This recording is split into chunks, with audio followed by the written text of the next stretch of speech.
يا صباح الخير، يا مساء الخير اللي بيتفرج بالليل. اهلا بيكم. المرة دي هتكلم عن التيك توكرز، الناس الموجودة على التيك توك. عادة انا مش بتكلم كتير على الناس دول او الناس دول بتعملوا او اللي بيعملوه، او مش بدي رأي خالص في اللي هما بيعملوه خالص، ولكن موضوع استفزني من مذيعة اسمها تقريبا أميرة بدر. طلعت اتكلمت وقالت ايه اللي بيعملوا المصريين دول على التيك توك، واللي هم بيعملوه ده عشان مجرد دولارات. طيب بصراحة يعني لو هم لاقيين مكان تاني يقدروا يكسبوا من وراه فلوس كان عملوه. يعني لو في فرص عمل وفي وظائف وفي وسائل دخل مختلفة كان عملوها. لو الحاجة البسيطة والسهلة يفتحوا تيك توك ويعملوا لايف ويكسبوا فلوس.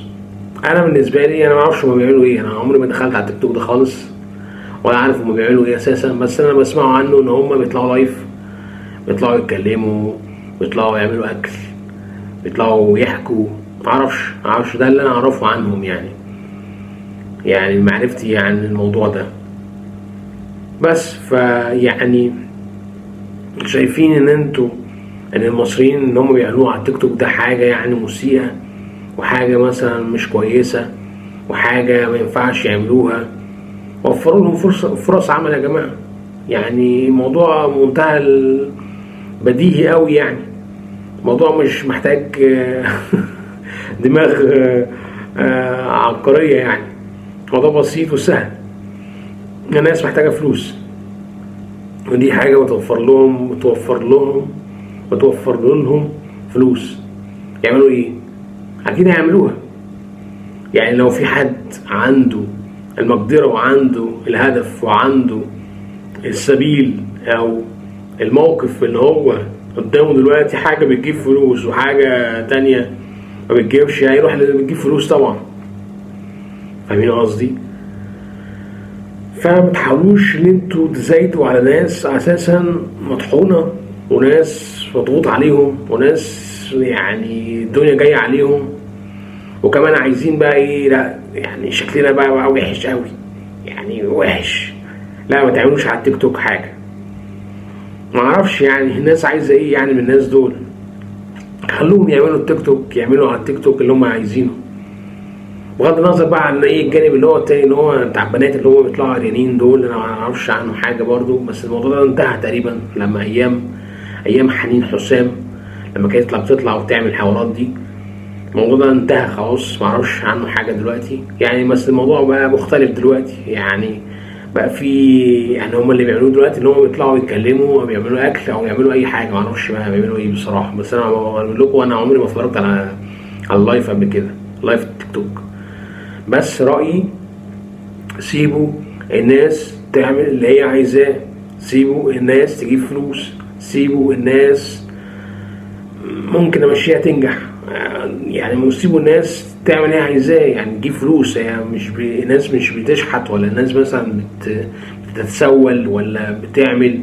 لا، الناس طالعه تتكلم او بتعمل اكل وبيجيب من وراه فلوس. يعني انا مش شايف ان الموضوع يعني ايه موضوع صعب يعني ولا حاجة. فاهمين قصدي؟ لا انا شايف الموضوع عادي. فيا جماعة دعوا الخلق للخالق، وخلوا الناس تكسب فلوس، مش هتبقوا انتوا والدنيا عليهم. تمام؟ حرام عليكم بجد يعني. فده يعني فيديو سريع وعلى طول يعني كده. وانا مع التيك توكرز اللي هم مش لاقيين مدخل دخل. اصل انا عارف ان ممكن كلامي يتاخد من اي بشكل من الاشكال، وانا عارف الناس بتصطاد في الميه العكره عارف انا القصص دي. بس انا عند رايي سيبوا الناس تاكل عيش وسيبوا الناس تكسب فلوس، تكسب بقى دولارات، تكسب يورو، بغض النظر. المهم لو انتوا مش عاجبكم اللي بيعملوه على التيك توك، وفروا لهم فرص عمل وشغل ووظائف ومصادر دخل تانية. شكرا لكم. كان معكم وائل، واشوفكم فيديو جديد ان شاء الله، ومع السلامة.